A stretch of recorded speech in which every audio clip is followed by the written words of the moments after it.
Notre secours est dans le nom du Seigneur, qui a fait le ciel et la terre.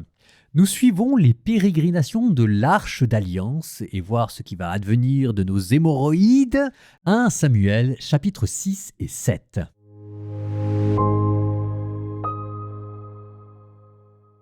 L'Arche du Seigneur demeura en territoire philistin pendant 7 mois. Puis les Philistins convoquèrent prêtres et devins en disant « Qu'allons-nous faire de l'Arche du Seigneur ? Indiquez-nous comment la renvoyer à l'endroit où elle était. » Ils répondirent « Si vous renvoyez l'Arche du Dieu d'Israël, ne la renvoyez pas sans rien, mais ne manquez pas d'y joindre une offrande de réparation. Alors vous serez guéris, et vous saurez pourquoi sa main ne s'écartait pas de vous. » Ils demandèrent « Quelle offrande de réparation faut-il y joindre ?» Ils répondirent « D'après le nombre des princes philistins, 5 tumeurs en or et 5 rats en or, car c'est un même fléau qui vous a tous atteints, vous et vos princes. Vous ferez donc des images de vos tumeurs et des images des rats qui dévastent votre pays, et vous rendrez gloire au Dieu d'Israël. Peut-être sa main se fera-t-elle plus légère sur vous, sur vos dieux et sur votre pays. À quoi bon alourdir votre cœur, comme l'ont fait les Égyptiens et Pharaon? Quand Dieu se fut joué d'eux, n'ont-ils pas renvoyé les filles d'Israël? Et ils sont partis. Maintenant, prenez et préparez un chariot neuf, ainsi que 2 vaches qui allaitent et qui n'ont pas encore porté le joug. Vous attellerez les vaches au chariot, et vous les séparerez de leurs petits que vous ramènerez à l'étable. Puis vous prendrez l'arche du Seigneur et vous la placerez sur le chariot. Quant aux objets d'or que vous lui remettrez en offrande de réparation, vous les déposerez dans le coffre, à côté de l'arche. Vous la renverrez et elle partira. Vous verrez alors, si elle prend la route de son territoire en montant vers Beth-Shemesh, c'est bien Dieu qui nous a fait ce grand mal. Sinon, nous saurons que ce n'est pas sa main qui nous a touchés. C'est par accident que cela nous est arrivé. » Ainsi firent les gens. Ils prirent 2 vaches qui allaitaient, ils les attelèrent au chariot et ils retinrent leurs petits à l'étable. Puis ils déposèrent l'arche du Seigneur sur le chariot, ainsi que le coffre avec les rats en or et les images de leurs tumeurs. Les vaches allèrent droit leur chemin, sur la route de Beth-Shemesh.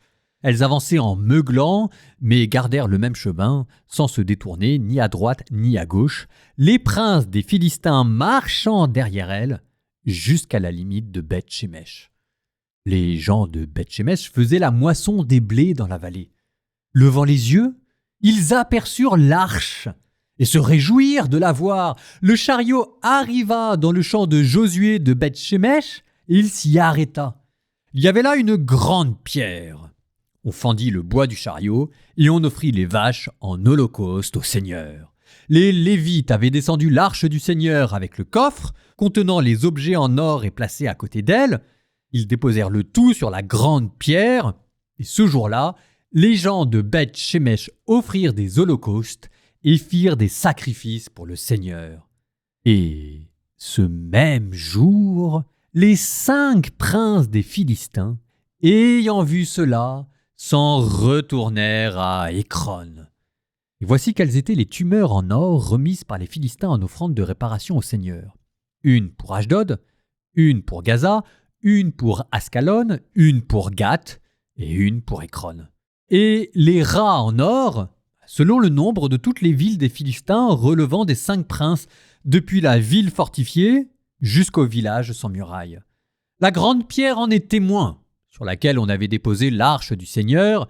Elle se trouve aujourd'hui encore dans le champ de Josué de Beth-Shemesh. Et le Seigneur frappa les gens de Beth-Shemesh, parce qu'ils avaient regardé dans l'arche du Seigneur. Il en frappa 70 parmi le peuple. Et le peuple prit le deuil, parce que le Seigneur l'avait durement frappé. Les gens de Beth-Shemesh dirent « Et qui pourra se tenir devant le Seigneur, ce Dieu saint? Et chez qui le Seigneur montera-t-il loin de nous ?» Alors, ils envoyèrent des messagers aux habitants de Kiriath-Yearim pour leur dire « Les Philistins ont ramené l'arche du Seigneur, descendez et faites-la monter chez vous. » Les gens de Kiriath-Yearim vinrent donc et firent monter l'arche du Seigneur. Il la fit rentrer dans la maison d'Abinadab sur la colline, et ils consacrèrent son fils Éléazar pour qu'il garde l'arche du Seigneur. Depuis le jour où l'arche s'installa à Kiriath-Yearim, de nombreux jours s'étaient écoulés, 20 ans déjà, lorsque toute la maison d'Israël se mit à soupirer après le Seigneur. Alors Samuel, s'adressant à toute la maison d'Israël, déclara « Si c'est de tout votre cœur que vous revenez au Seigneur, écartez du milieu de vous les dieux de l'étranger et les Astartés. Attachez vos cœurs au Seigneur. Servez-le, lui seul, et il vous délivrera de la main des Philistins. » Alors les fils d'Israël écartèrent les Baals et les Astartés. Ils ne servirent plus que le Seigneur seul. Samuel dit « Rassemblez tout Israël à Mispa, et je prierai pour vous auprès du Seigneur. » Ils se rassemblèrent donc à Mispa. Ils puisèrent de l'eau qu'ils répandirent devant le Seigneur. Ce jour-là, ils jeûnèrent et ils déclarèrent en ce lieu « Nous avons péché contre le Seigneur. » Et Samuel jugea les fils d'Israël à Mispa. Les Philistins apprirent que les fils d'Israël s'étaient rassemblés à Mispa, et les princes des Philistins montèrent pour attaquer Israël. Les fils d'Israël, en l'apprenant, eurent peur des Philistins. Ils dirent à Samuel « Ne reste pas muet, ne nous abandonne pas, et ne cesse pas de crier vers le Seigneur notre Dieu pour qu'il nous sauve de la main des Philistins. » Samuel prit un agneau de lait et l'offrit tout entier en holocauste au Seigneur. Samuel cria vers le Seigneur en faveur d'Israël. Et le Seigneur lui répondit. Pendant que Samuel offrait l'holocauste, les Philistins s'approchèrent pour combattre Israël, mais ce jour-là, le Seigneur tonna d'une grande voix contre les Philistins. Il les frappa de panique et ils furent battus devant Israël. Alors les hommes d'Israël sortirent de Mispa et poursuivirent les Philistins de leurs coups jusqu'au-dessous de Beth-Kar. Samuel prit une pierre et la plaça entre Mispa et le lieu dit la dent. Il lui donna le nom d'Eben-Ézer, c'est-à-dire pierre du secours, en disant « Le Seigneur nous a secourus jusqu'ici. » Les Philistins durent s'incliner. Ils ne recommencèrent plus à envahir le territoire d'Israël. La main du Seigneur fut contre eux durant toute la vie de Samuel. Alors les villes d'Israël dont les Philistins s'étaient emparés lui furent restituées, d'Écron à Gath, et Israël délivra leur territoire de la main des Philistins. Il y eut la paix entre Israël et les Amorites. Samuel jugea Israël tous les jours de sa vie. Il allait d'année en année faire le tour des villes de Béthel, Gilgal et Mishpa. En tous ces lieux, il jugeait Israël. Il revenait ensuite à Rama, où il avait sa maison. C'est là qu'il jugea Israël, et là qu'il bâtit un autel au Seigneur.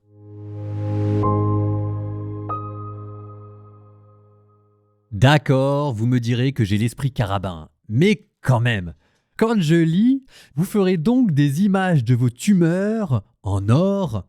Je me demande bien à quoi une statue d'hémorroïde en or ça peut ressembler. Moi, ça me fait hurler de rire. Bon, puisque nous sommes dans les parenthèses, j'en profite pour dire que la ville de Beth-Shemesh dont il a été question, l'archéologie l'a retrouvée. Je vous dis ça parce que les récits que vous êtes en train d'entendre pourraient ressembler pour vous à des fictions ou à des légendes ou à un côté folklorique ou burlesque, mais ça fait partie des livres de la Bible qui sont le mieux attestés par l'archéologie. Il y a un substrat de vérité historique dans tous ces récits qu'il ne faut pas sous-estimer. Maintenant, revenons à notre arche, dont les Philistins ne veulent plus et à juste titre, et pour s'en débarrasser, ils vont mettre Dieu à l'épreuve avec cette histoire de père de bœuf qui doit tirer l'arche d'alliance, qui est conçue comme un test. On prend des veaux qui n'ont jamais tiré quelque chose, comme ça ce sera plus dur pour eux, et on leur dit de prendre la route de Beth-Shemesh, qui n'est pas une route logique. Donc tout est fait pour bien vérifier que c'est Dieu qui est à l'œuvre derrière. Mais le plus grand signe pour moi, c'est le verset 14. Le chariot arriva dans le champ de Josué de Beth-Shemesh, et il s'y arrêta. Qu'est-ce que vous voulez comme autre signe pour comprendre ce que Dieu attend de vous à savoir de suivre l'exemple de Josué et de revenir à l'alliance. Il faut croire que les retrouvailles n'ont pas été un grand moment de joie et ça s'est pas passé comme prévu. Il y en a qui regardent d'un œil mauvais l'arche de l'alliance, Dieu s'énerve et les tue. Alors évidemment, on se dit que tout cela est un peu dur, parce qu'on a regardé l'arche de l'alliance, Dieu fait mourir des gens. Oui, mais qu'est-ce que vous voulez que je vous dise? C'est pas comme si on n'avait pas compris que Dieu était en colère. C'est pas parce que Dieu est content de partir chez les Philistins qu'il est content de retourner chez les Israélites. Et donc en fait, il y a une ambiguïté là qu'il faut lever tout de suite. D'ailleurs là, regardez les Israélites, il n'y a aucun retour à Dieu. Il n'y a aucune repentance. Pour eux, l'arche de l'Alliance, ça reste le veau d'or. Un veau d'or qui leur fait peur tellement il est puissant. Ne vous y trompez pas. Dans l'attitude des Israélites, il n'y a aucun amour envers Dieu. Et elle est là, la leçon de cette arche de l'Alliance qui revient. On a bien vu que c'était Dieu qui était à l'œuvre à travers les veaux. On a bien vu l'endroit où elle s'arrêtait, le champ de Josué. Et toujours aucun changement. C'est toujours pour les Israélites une idole dont ils sont contents de retrouver la possession. C'est pas comme ça que ça marche. À tel point d'ailleurs que l'arche de l'Alliance, ça devient pour les Israélites cette patate chaude dont on se dépêche de passer la main. Si vous voulez, moi la scène à laquelle ça me fait penser dans la vie de Jésus, pour parler du Nouveau Testament, c'est quand Jésus va dans le pays des Gadaréniens et que là, il exorcise le démon d'un possédé avec cette histoire de troupeau de cochons qui se précipitent en haut d'une falaise. Les habitants de la ville, quand ils apprennent ça, plutôt que de rendre gloire à Dieu, ils vont voir remplis de frayeur et de peur vers Jésus pour lui dire « Mais pars de là, pars de là !» Psaume 67, première partie. Dieu se lève et ses ennemis se dispersent. Ses adversaires fuient devant sa face. Comme on dissipe une fumée, tu les dissipes. Comme on voit fondre la cire en face du feu, les impies disparaissent devant la face de Dieu. Mais les justes sont en fête. Ils exultent. Devant la face de Dieu, ils dansent de joie. Chantez pour Dieu, jouez pour son nom, frayez la route à celui qui chevauche les nuées. Son nom est le Seigneur. Dansez devant sa face. Père des orphelins, défenseur des veuves, tel est Dieu dans sa sainte demeure. À l'isolé, Dieu accorde une maison, aux captifs il rend la liberté, tandis que les rebelles vont habiter les lieux arides. Dieu, quand tu sortis en avant de ton peuple, quand tu marchas dans le désert, la terre trembla, les cieux même fondirent devant la face de Dieu, le Dieu du Sinaï, devant la face de Dieu, le Dieu d'Israël. Tu répandais sur ton héritage une pluie généreuse, et quand il défaillait, toi, tu le soutenais. Sur les lieux où campait ton troupeau, tu le soutenais, Dieu qui est bon pour le pauvre. Le Seigneur prononce un oracle. Une armée de messagères le répand. Rois en déroute, armées en déroute, on reçoit en partage les trésors du pays. Resterez-vous au repos derrière vos murs, quand les ailes de la colombe se couvrent d'argent et son plumage de feuilles d'or, quand le puissant là-bas pulvérise des rois et qu'il neige aux monts sombres? Mont de Basan, divine montagne, mont de Basan, fière montagne. Pourquoi jalouser, fière montagne, la montagne que Dieu s'est choisie pour demeure? Là le Seigneur habitera jusqu'à la fin. Les chars de Dieu sont des milliers de myriades. Au milieu, le Seigneur, au sanctuaire, le Sinaï.